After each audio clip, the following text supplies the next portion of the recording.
vsekakor sem za neko sobivanje urbanega in živinorejskega v tem primeru. Mogoče je stvar celo iz vidika mesta zdaj pozitivna, ker imamo toliko ogledov na naših, Maribor je pač vedno malo navihan, ne? Pa naj gre za pujske ali pa tisto drugo besedo, na isti pomen.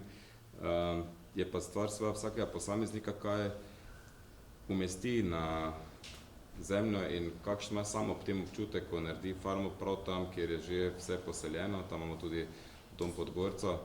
Na to pa seveda, ker je to kmetijsko zemljišče, nima vpliva ne minister, ne župan.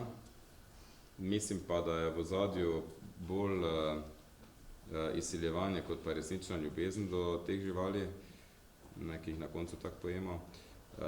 Tako da je to mogoče nek nov